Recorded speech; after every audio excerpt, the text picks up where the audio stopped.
future streams. So I think now is the time, like now that I've finished the playthrough, it is now time for what I normally typically do after the playthrough ends. So this is the part where I discuss my thoughts and feelings about what just happened and how I felt about the game. So I did something similar. This is kind of like a post-mortem, similar to something that I've done for Popful Mail before. And I didn't do it. I did it a little bit for Mario 3D World, but that's hard to do a post-mortem on because that one doesn't have as much story. So, what do I think of this game?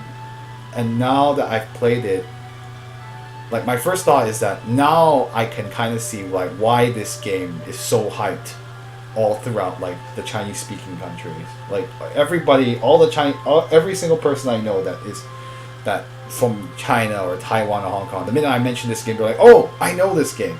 And even if they haven't actually played it, or maybe some have played it when they're young, other people know it because of they've heard of it, and they're like, oh yeah, and I saw the TV drama, it was really cool. And like, I mean, I personally I've never actually watched the TV drama. Or I've seen it before. I've seen parts of it, so I knew a few of the developments before I actually ran into the game. But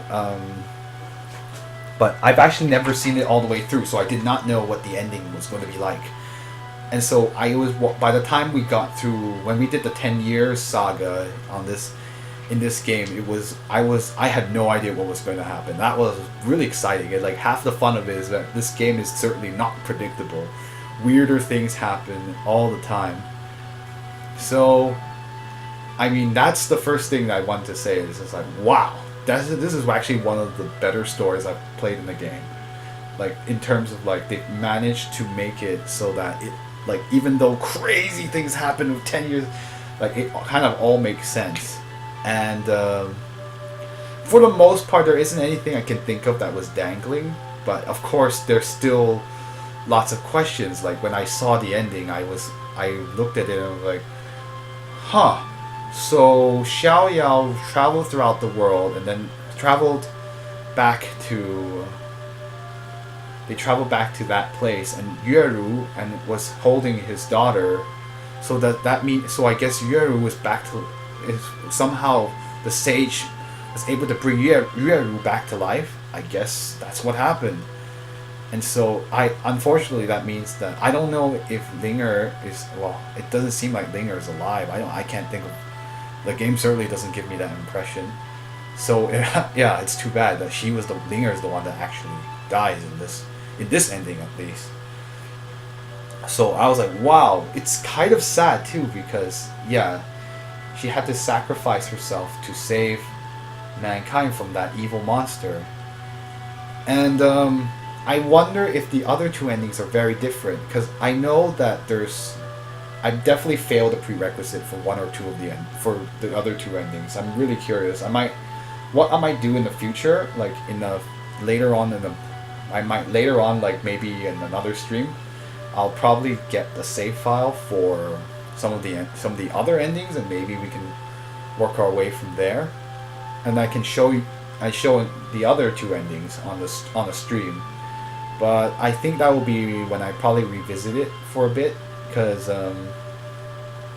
what am I thinking? So, but yeah, that was really cool. So, enough about the story and the ending. So, so let's talk about I'm going to give kind of like a mini review of how I felt about the game. So the first thing that's nice about like some of the pros of the game are like the graphics are actually pretty good. I mean, for the time, like they're refined for sprite artwork, and like the portrait art is really good. Like it feels like, now that I look at it, it's like, even comparing it to like what's really popular nowadays, it still stands out. It still like has a distinct style, and it doesn't feel overly, how do I say this, like, yeah, I finished the game, Illusion Queen. Fortunately, if you just tuned in, you missed the entire ending, which is probably for the best, since I don't think you've beaten the game. Since if I remember, you haven't beaten the game. So one of the things is, so I was talking about mostly the gameplay merits. I talked a little bit about the story, and I'm like, what? but I'm going to refrain from. I've already talked about that at great length. Yeah. Yes. So Linger basically, I'm pretty sure she just sacrificed her life to defeat the lunar cult leader's final form. And I guess that was the only thing we could do. I was actually surprised too because I actually expected to. Yeah, that's the original. Okay, well at least you know that. So that's the ending I just saw. The kamikaze with the last boss. As far as I know, and well, did you see anything about Yeru in that ending? Or I'm trying to like compare notes here based on like the old versions versus the new versions. So so I mean but while you're waiting, I'll just talk a little bit more about the gameplay aspects, like the art aspect. Oh, like wow, like the dungeons, like this compared to the 1995 and 98 versions it's like night and day. They really went all out to make the dungeons stand out really well, and it looks really nice and it's really exciting. Oh yeah. It looks really nice, and you're like, wow, this world is really alive, and you're really interested in going out throughout. And even the towns like all had their own distinct feel.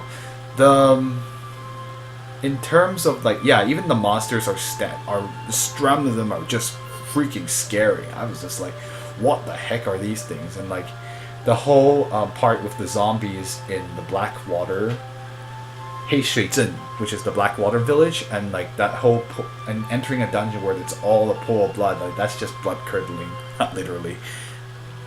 So, and from an art standpoint and the UI standpoint, in terms of look, it's really nice. Like even the UI, feels unique, and it feels like it has that feel of being has that very Chinese feel. So you know, like I'm playing a Chinese game. I'm playing a Chinese game in China.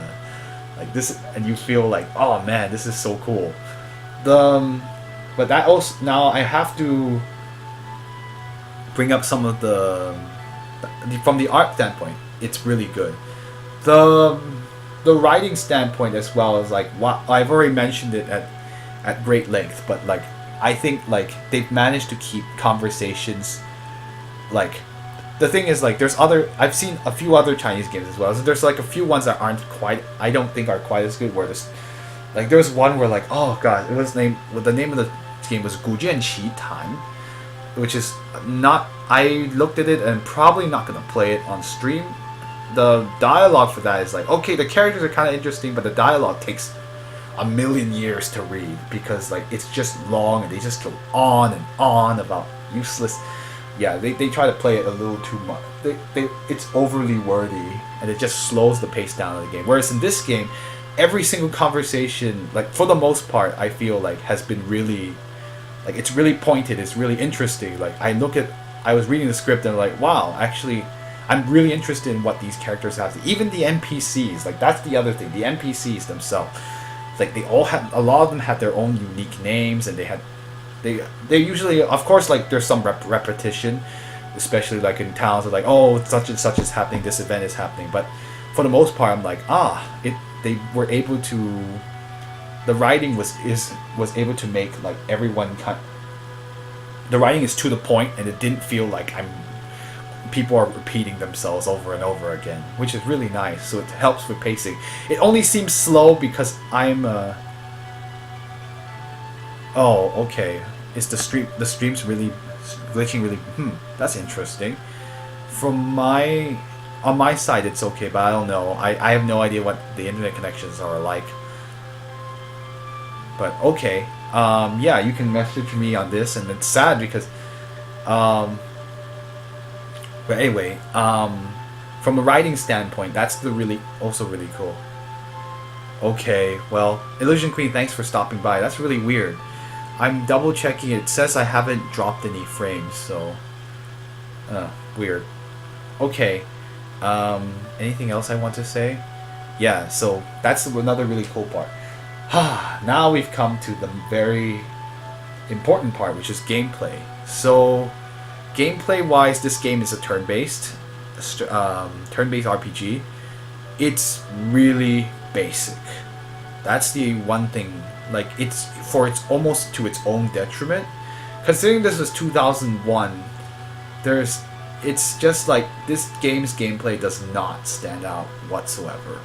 Like the moves may look really cool, and some of like the techniques are interesting, but the gameplay is so it's basically Dragon Quest. It's Dragon Quest without a lot of frills. It feels a lot like Dragon Quest 1, where you had special techniques and regular techniques.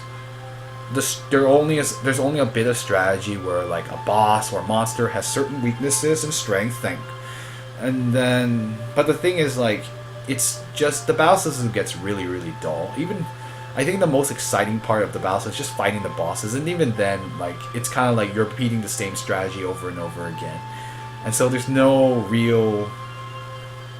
thing, you don't ever feel like you feel like you're in danger, but at the same time it's kind of like you can take your time and pick it. It's a very relaxing game. The speed of my laptop. Good night. I don't want any spoilers anyway. Alright, have a good night, Illusion Queen. I'll just you can, hopefully once you get to this part you'll be able to see what really happened or how it came to that point. So what was I gonna say? So yeah, that battle system gets really, really dull after a while, and you can see like my boredom at certain points in the game with the dungeons. And that's the other thing, the dungeons are way too long. And the worst part about the dungeons is that lovely they may look, but gosh darn it, it's so boring, and the encounter rate is there's so many monsters in the dungeon, it's so hard to avoid. The hit detection is just really wonky on that. And so you just you end up fighting anyway, and so it's easy to get over leveled in this game, but after a point once you come in the dungeon, you're repeating the same strategies over and over again. And like, it's the same thing and all the monsters die to the same thing, and then so you're just like, whatever, this doesn't matter. It gets really repetitive, and it's like grinding basically. It's like forced grinding. So basically you're just walking through the dungeon and trying to get somewhere. And after a while the encounter rate just drives you crazy after. And like having to endure that in one sitting is really tough. And that's really my major gripes about the game, is if the dungeons were paced better, this game would be really, really good. And like there's just things, and also the crashing too. And at least on my computer, this game crashed multiple times during certain dungeons, and it's just infuriating. And this is with a patch which iFigenia linked me to. Like, thank goodness for. He was able to link me to a patch, but even the patch didn't help with my crashing issues. It's just kind of sucky.